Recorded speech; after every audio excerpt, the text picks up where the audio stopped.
E aí, turminha do sexto ano, vamos lá para o nosso segundo capítulo? Nós já fizemos também esse capítulo em sala de aula. Vamos fazer uma revisão desse capítulo aí. O estrondo inicial, o som e a palavra. É a nossa segunda aula de hoje. Música dentro de nós. Não podemos vê-la, nem pegá-la com as mãos. Mesmo assim, a música nos toca e pode nos fazer rir ou chorar.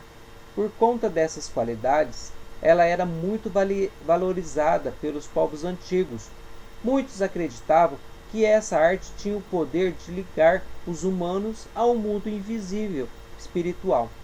Então eles acreditavam naquela época que o som, o toque dos instrumentos daquela época, as músicas cantadas por eles naquela época, tinha uma ligação ao mundo invisível, que dava espiritualidade, ligava ao mundo sobrenatural. Então eles lidavam com isso como se fosse um poder sobrenatural que abençoava eles. Então vários mitos e lendas explicam o surgimento dos sons e da música. Na floresta amazônica, por exemplo, a tribo indígena Tucano, que vive nas proximidades do rio Tiquié, criou uma lenda para explicar a origem de seus instrumentos musicais. Vamos ver? Então nós temos aqui o vento, ao atravessar o seu corpo, produzia sons como se fosse uma estranha flauta. Como sua música encantava as mulheres da tribo, foi capturado e enterrado pelos índios. No lugar em que o Acti morreu, nasceram 3 palmeiras altas que passaram a guardar o seu espírito.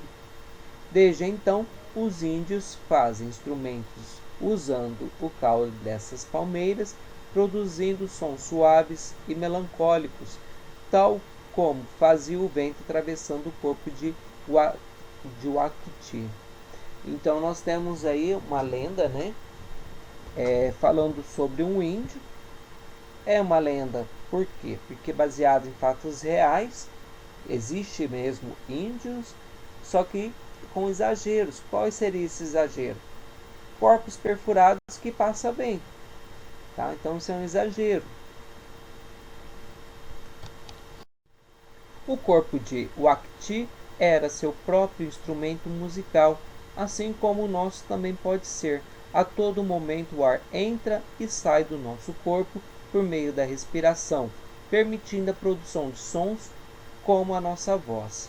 Então, a lenda fala que os índios enciumados de Wakti prenderam ele, depois enterraram ele, mataram ele e enterraram ele. Nesse lugar nasceu 3 palmeiras, né? Então as mulheres adoravam o som que ele produzia. Isso é uma lenda com exageros e é contada, passada de geração para geração aí. Nosso corpo também tem essa potencialidade de fazer o ar produzir o som no nosso corpo? Sim. Então nós temos aí, quando a gente respira, tá? E a gente vai falar, então o som é produzido pelo ar que a gente respirou. Então o ar a gente respira pelo nariz e solta pela boca para poder fazer o som, para dar o timbre à nossa voz, tá? Então cada um tem um timbre, tem uma voz diferenciada. Nós já vimos isso no capítulo anterior, no primeiro capítulo da nossa apostila. Então nós temos aí, nessa imagem, como é feito. Então a gente respira aí, ó, tá bem ilustrativo aí, ó. Respira pelo nariz e solta pela boca, transmitindo o som. Então essa é a formação da voz. Então as pregas vocais são músculos, né? Recobertos por uma mucosa. Elas são paralelas e abrem e fecham para a emissão do som.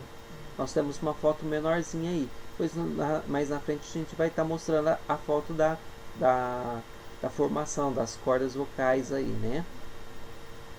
Então nós temos mais embaixo aí, essa estrutura localiza-se no interior da faringe, na parte inferior do pescoço. As pregas vocais juntam-se para estreitar a saída do ar dos pulmões. O estreitamento provoca um fenômeno físico chamado som. Ao ser emitido, ela cria a voz. A voz articulada forma a palavra. Qualquer inchaço das pregas vocais altera esse fenômeno físico. Esforços intensos com a voz, como gritar, falar durante horas ou cantar sem impostação, podem causar danos, né? Constituição aguda ou crônica. Então pode trazer danos às nossas cordas vocais aí. Então o som é o resultado da vibração da matéria transmitida mais comumente pelo ar e como percebemos na maioria das vezes. Logo, a importância do ar na produção do som tem um papel extremamente importante. Os objetos afetados pelas ondas sonoras também influenciam na produção do som, transformando-o de diversas formas. No processo de canto, o ar entra pelos pulmões, inspiração, e durante a saída, expiração, faz vibrar as pregas vocais, cordas vocais, o que produz a nossa fala e também o canto. Então, a entrada e saída do ar, junto com as cordas vocais, com os nossos músculos, a saída do ar faz a transmissão do som, faz o barulho, né? Faz a voz, faz o canto. Nós temos aí nessa imagem inspiração. Lembra que eu falei isso em sala? Eu pedi para vocês anotarem. Eu fiz a anotação e coloquei no slide, tá? Para vocês. Até então eu não tinha passado para vocês em forma de slide para vocês. Eu pedi para vocês anotarem no caderno, que era pergunta de prova. Então o que é uma inspiração? Inspiração é respirada pelo nariz, quando a gente suga o ar pelo nariz, tá? Então a entrada de ar nos nossos pulmões é a inspiração. A expiração é a saída do ar dos nossos pulmões. Tá vendo a flechinha no nariz aí, ó? Então, inspiração, entrada de ar nos nossos pulmões. E a expiração é a saída do ar dos nossos pulmões.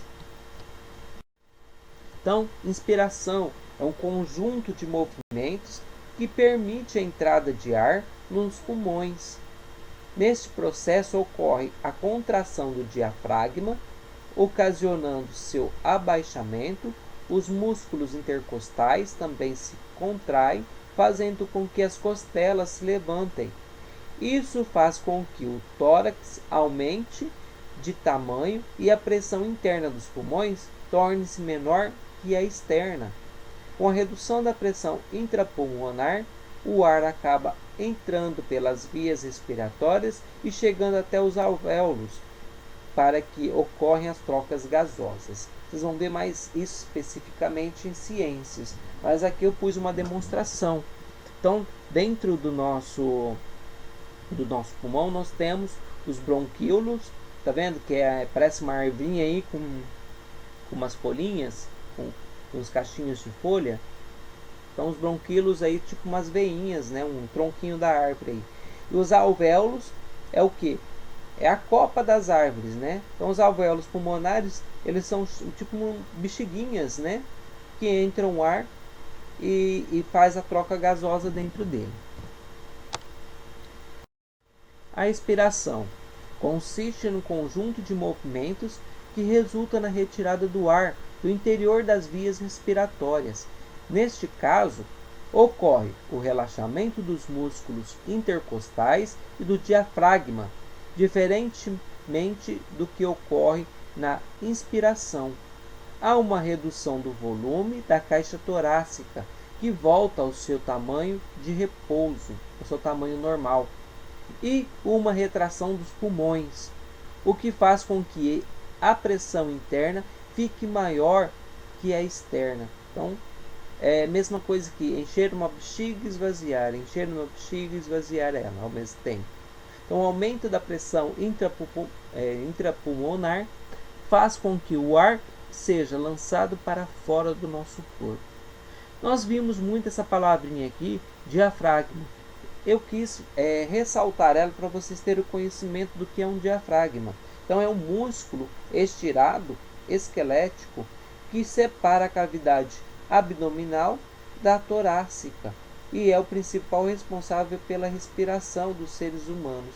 Então, ali na foto nós temos traqueia, é onde o ar passa, né? Pulmão, onde estão os alvéolos, bronquíolos e etc. E logo abaixo do pulmão nós temos o diafragma, tá?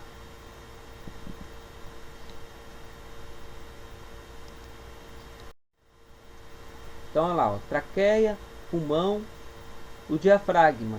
Então, na inspiração, ele levanta, ele empurra o ar para cima para fazer a saída do ar, e na expiração, ele abaixa. Lembra da bexiga que eu falei para vocês, que eu dei como exemplo? Então, quando a bexiga enche, ela está inspirando, está enchendo, né? Está inspirando. E quando esvazia, ela expira. Expiração, olha aí na primeira imagem acima aí, no slide de vocês. Expiração e inspiração. Então, esse diafragma aí, que é um músculo esquelético, né, que auxilia na nossa respiração. Vimos também as costelas, né, dos músculos intercostais. Então, elas ajudam a contrair, tá, as costelas nossas, ela contrai para fazer a expiração ou inspiração do ar, tá? Pois se vocês tiverem dúvida, vocês me perguntem aí. Então, inalação, diafragma contrai, move-se para baixo. E exalação, diafragma relaxa e move-se para cima. Exalação é saída de ar. E inalar é aspirar, respirar. Toda a voz humana é especial, pois cada um apresenta um timbre único que a diferencia de todas as outras. Então, timbre é o que distingue um instrumento musical de outro ou de uma voz da outra. Então, cada um tem um timbre, tem uma voz diferenciada, tá? Então, é fácil identificá-lo. Experimente ouvir uma mesma canção cantada por vários artistas.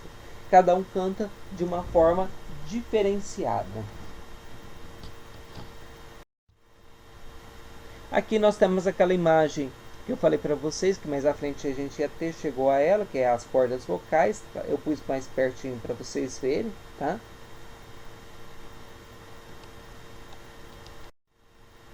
Onomatopeias, isto é, palavras que reproduzem sons encontrados na natureza. Neste caso, sons de animais como miau, piu-piu e quem-quem são onomatopeias. Então, quando a gente vê aí, um cabum, quando a gente vê uma explosão, ou alguém splash caindo na água, então a gente tem palavras que expressam o som aí pra gente, né? Logo a gente já imagina. Então, são palavras que reproduzem, né, sons. Jorge Maltner. Então, o carioca Jorge Maltner é músico e escritor, premiado na Câmara Brasileira do Livro. Continuamente em sua obra, ele destaca a capacidade da cultura brasileira de mesclar conhecimentos de vários povos do mundo. Lançou mais de uma dezena de discos, como Revirão, Árvore da Vida e Para Eliminar a Cidade, acompanhado por seu parceiro musical Nelson Jacobina, 1953 a 2012. compositor e violinista. Teve várias canções interpretadas por artistas como Caetano Veloso, Gilberto Gil e Chico Sciascense, 1966 a 1997. Este último popularizou na década de 1990 a composição Maracatu Atômico, de Maltner e Jacobina. Em 2012, o jornalista Pedro Bial dirigiu um documentário sobre Jorge Maltner, chamado O Filho do Holocausto. Aí do lado nós temos a imagem do Jorge, né? Uma foto dele. Ferramentas sonoras. Desde a pré-história, os seres humanos constroem instrumentos musicais, considerados objetos sagrados. Eles eram usados nas celebrações para atrair ou afugentar animais e espíritos. Por exemplo, os materiais para sua produção estavam disponíveis no meio ambiente. Flautas podiam ser feitas de ossos, trompas e cornetas de chifres, tambores de peles e madeira, cordas musicais de intestinos de animais. Então, os seres humanos, os primeiros seres humanos, né, os pré-históricos aí, eles faziam já instrumentos musicais desde aquela época. Então, era para atrair as coisas boas e para afugentar animais e espíritos ruins, né? Era como se fosse um ritual, que até hoje ainda existe esses rituais. Então nós temos aqui, através dos ossos, as flautas que eles faziam na época, né? Idiofones. Produzem som ao vibrar por inteiro. Exemplo, chocalho e o congo. Então, quando tem atrito por inteiro. Então o chocalho tem um atrito nele inteiro, quando você toca de roda com essas bolinhas. Sim, o congo, quando soado, ele vibra por inteiro. Sim.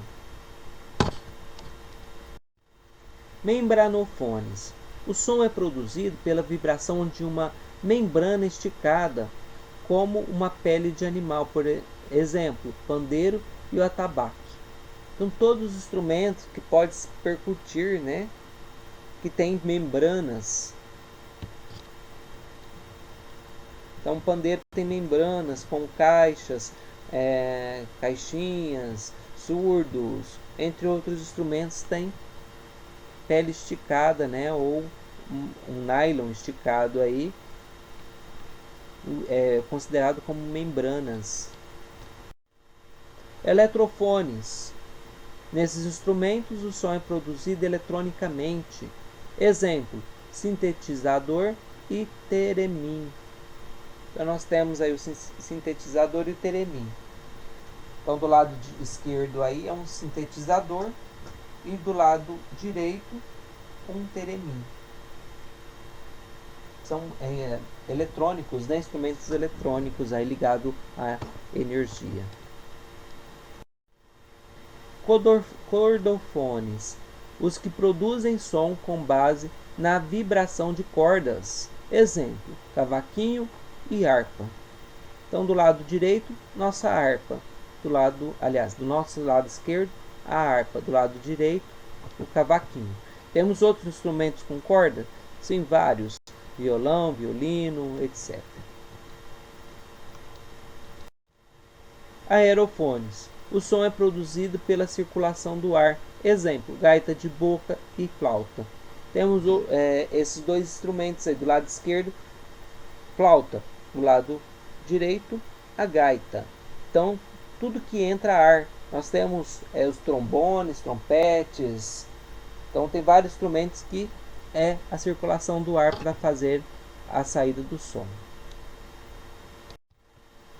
Para o músico alagoano Hermeto Pascoal, todo material pode ser usado como instrumento musical, assim como todos os sons do universo podem ser entendidos como música, misturando vários ritmos e usando um amplo leque de instrumentos, pouco ou nada convencionais.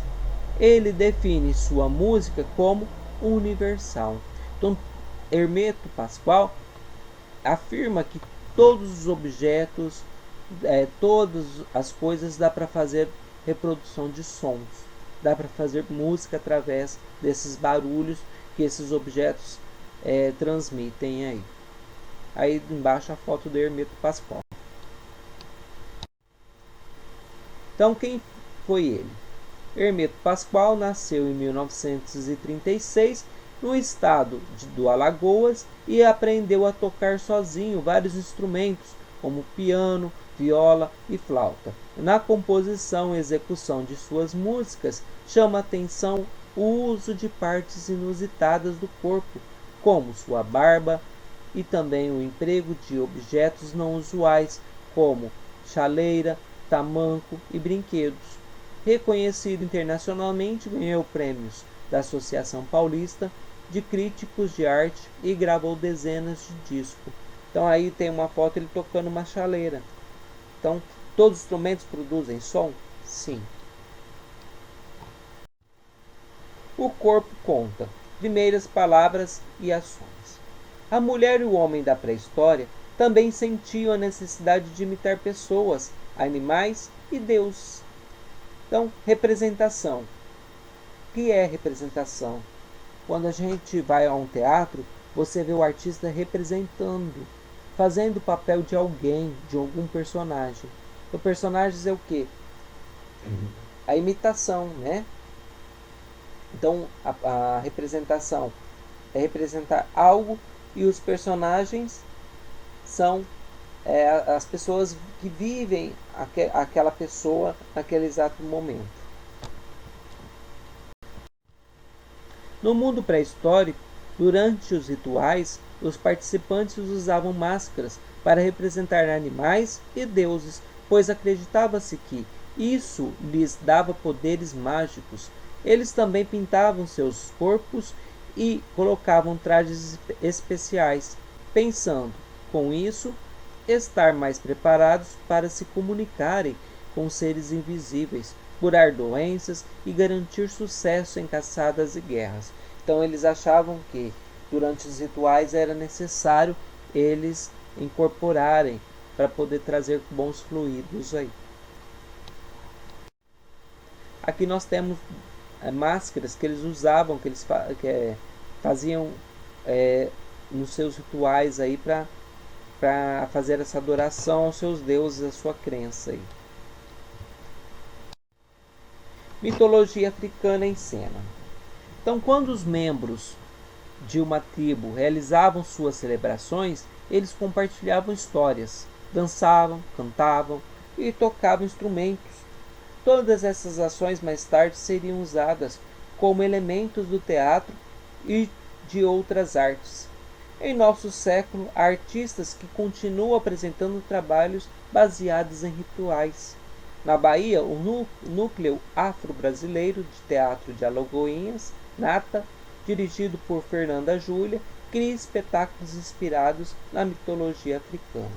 Então, a mitologia africana seria quase a mesma coisa que seria uma referência, né, da mitologia grega e romana aí, tá? Então tem seus deuses, tem suas crenças, tem os seus poderes aí que eles têm fé, que eles acreditam. Então o espetáculo de Sireboa, Lesi Shireboa Obalias, que significa festa do rei no idioma africano ou Yorubá. Aproveita características e celebrações de origem afro-brasileira. Sentado ao redor dos seus atores, o público ouve histórias e acompanha danças, cantos e toques musicais. Aí nós temos uma foto dessa apresentação, né? Sireboa. Fernanda Júlia. Nascida em Alagoinhas, na Bahia, em 1980, a diretora Fernanda Júlia fundou um grupo de teatro NATA em 1998 e dirigiu peças marcadas pela valorização da cultura afro-brasileira. Do lado aí tem a fotinha dela, né? Como ela é hoje. com isso nós concluímos o nosso segundo capítulo aí.